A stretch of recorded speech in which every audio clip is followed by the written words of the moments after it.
alhamdulillah hari ini tasakuran 4 bulanan. Semoga doain biar bayinya sehat, Amin. panjang umur, berkah dan jadi anak yang soleh solehah bertakwa kepada Allah. Jadi anak yang solehah. Hasil NIPT-nya itu perempuan. Tapi insya Allah kita lihat, mudah-mudahan Ya ampun. apa aja Bismillah. Apa aja. Jadi sebenarnya kan cek NIPT itu cuman buat apa?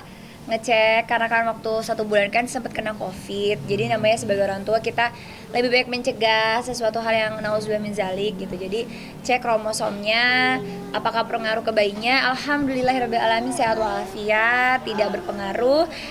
Dan bonusnya ketahuan. Babynya baby apa sayang? Baby boy apa baby girl?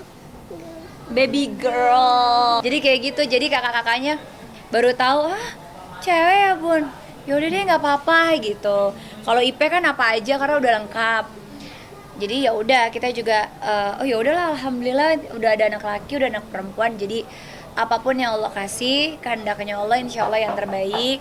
Yang paling penting adalah qurrata ayun harapannya. Terus tadi juga kenapa 4 bulanan karena ilmu dari Habib adalah menurut syariat Islam yang paling baik didoakan pada saat ruhnya ditiupkan. Karena tadi juga Masya Allah dapat ilmu juga daripada Habib dan juga Habib bahwa kita roh ini kan akan ada terus. Tapi kalau jasad itu memang sempurna pada saat usia 7 bulan. Jadi katanya kalau jasad hidup meninggal jadi bangkai. Tapi kalau roh ditiupkan berharap akhlak adabnya yang baik, Sifatnya, wataknya, karakternya. dan akan ada terus hidup di dunia, mati pun rohnya akan tetap ada. Makanya yang terpenting kita sebagai orang tua adalah mendoakan mudah-mudahan anak yang kita kandung, mau perempuan mau laki-laki, meskipun udah tahu perempuan, kita berdoa yang penting qurrata ayun, yang penting bisa membawa orang tuanya dalam keriduan Allah Subhanahu wa taala, menjadi anak yang penolong kami berdua nantinya, bukan malah pemberat. Itu aja sih doanya tadi. Makanya lebih intimate, lebih banyak guru-guru yang hadir, para habaib, para ustadz. Karena memang maunya ya butuhnya ibu hamil tuh kan doa gitu. Karena ya itu tadi sih ikhtiarnya minum vitamin, jaga kesehatan, jaga makan. Tapi yang paling bikin aku nervous punya anak tuh kan adalah akhlak dan adabnya gitu. Karena kita berdua juga nanti yang akan tanggung jawab terhadap anak-anak kami. Makanya bikin acaranya di rumah biar intimate, biar doanya juga insya Allah mudah-mudahan Allah kabul. Prosesnya juga menyenangkan meskipun udah anak kelima, tetap mudah-mudahan memberikan warna yang baru. Dan juga tadi malah didoain lagi setelah ini cepat ada lagi gitu ya. Amin. Bismillah. Kita Dengerin bapaknya. Kita rencananya mulai kemarin udah starting hatam Quran. Jadi langsung baca Bapaknya. di sebelahnya. Jadi memang dari Kalisa, alhamdulillah kan kalau ibu aja kan ya imannya naik turun gitu kan. Jadi mood-moodan, kalau lagi mood iya, kalau enggak.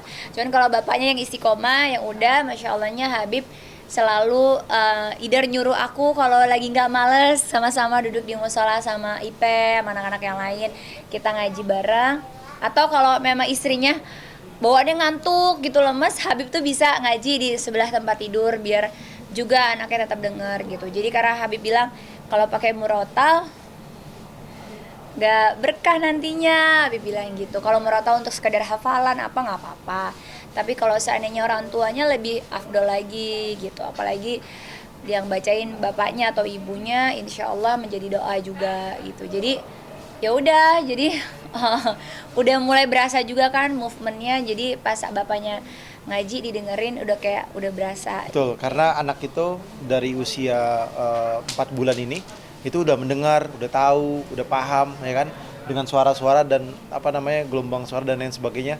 Ada contoh di luar sana dia bisa dikasih musik jazz yang halus, yang slow, biar anaknya jadi slow. Kita bacain Quran biar anak ini punya akhlak Al-Quran. Insya Allah. Pikirannya pikiran Al-Quran, budi pekertinya budi pekerti Amin. Al-Quran, hati dan jiwanya adalah Al-Quran. Amin. Berharap seperti itu karena kita sebagai manusia yang bertakwa kepada Allah berharap mencari keridhoannya Allah, di mana ridhoan yang paling terbesar satunya adalah di Al-Quran. Karena Al-Quran adalah firman-Nya Allah Subhanahu wa taala. Amin amin. Intinya itu aja sih. Jadi meskipun anak kelima Rasa anak pertama lagi. selalu ya kita bikinnya gitu, karena excitednya memang berbeda. Meskipun kayak kemarin juga pas tahu gendernya juga kita deg-degan cewek cowok ya, cewek cowok. Pas udah cewek, oh ya udah. Untungnya lebih irit kan, masih ada kakak-kakaknya. Cuman kakaknya udah bilang nggak boleh ya pakai punya dede. Oh ya udah, berarti Beli lagi gitu. Tapi kita percaya. Banyak orang yang bilang tadi mempunyai anak berapa? 11. Banyak yang bilang anak aja ngomong 11, sekolahnya mahal itu. Tapi kita percaya bahwa kalau setiap anak punya rezekinya masing-masing, dari Allah. karena Allah Subhanahu wa taala menciptakan makhluknya yakni manusia pasti dikasih rezekinya, ataupun hewan, binatang dan sekali pun nggak bergerak di Allah jamin rezekinya. binatang melata ya, nggak bergerak sekalipun Allah udah jamin rezekinya. Wa ma min dabatin fil ardi illallahu rizquha wa ya'lamu mustaqarraha musaudaha kullun fi kitabim mubin.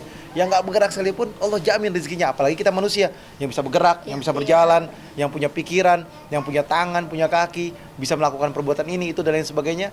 Ayo ikhtiar mencari rezekinya Allah Subhanahu wa taala. Karena siapa orang yang udah dikasih kenikmatan sama Allah, udah ada tangan, kaki dan pikiran dan semuanya, tapi dia nggak mau cari rezeki, berarti dia kufur nikmat. Jangan sampai kita jadi kufur nikmat, ayo berusaha. Soalnya yang ditakutin kan kebanyakan orang-orang tua adalah sekolahnya mahal, pendidikannya mahal, itu padahal sebenarnya yang diwajibkan dalam Islam kan akhlak dan adab. Sedangkan akhlak dan adab itu kan gratis karena orang tua yang mengajarkan dan mendidikinya. Itu aja sih kita percayanya. Dan pendidikan yang terbaik adalah dari ibu. Iya. Ibu itu adalah madrasatul ula, ya kan? Iya. Jadi madrasah yang pertama itu adalah ibu. Jadi ibu yang ngajarkan, ibu yang didik, dan bapak juga ngajarin. Bapaknya ngajarin ibunya.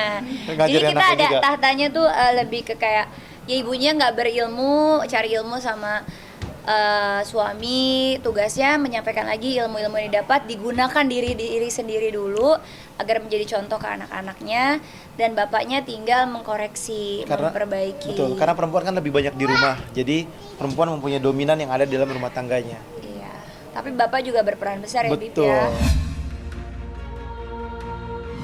Supportnya Habib sih yang selalu bilang bahwa kan puasa kan cuma waktu makannya aja bisa diatur.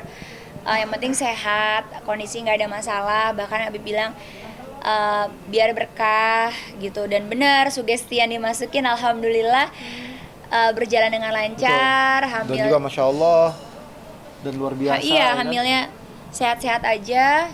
Umrohnya dapat 2 kali, tarawihnya juga nikmat meskipun hataman Quran berjam-jam, tapi sebagai ibu hamil malah nikmat aja di situ, nggak ada capeknya makanya kayak bahagia banget karena alhamdulillahnya ada keluarga yang jagain, terus susternya juga udah cocok, bisa dipercaya. Banyak juga yang di rumah yang buat orang tuanya kita nih jadi fokus dan khusyuk ibadah, masya Allah. Bahkan kadang-kadang kita lupa nanyain anak gitu, malah dia udah bisa kirim voice note ke kita. Anak-anak yang cari kita justru ya, karena kita udah terlalu nikmat di sana dan fokus. Jadi ya itu tadi sih yang kita bilang bahwa punya anak-anak titipan Allah bukan berarti justru membuat kita jadi sulit ibadah sama Allah, karena yang kita pikirin adalah ya sebagai hambanya Allah yang diutamakan adalah mencari ridhonya Allah gitu. Jadi kita juga nggak mau dengan alasan anak jadi kitanya alasan untuk ibadah segala macam juga enggak. Makanya kita selalu berpikir tambahnya anak, tambah khusyuk, tambah dewasa, tambah ilmu, tambah berkah.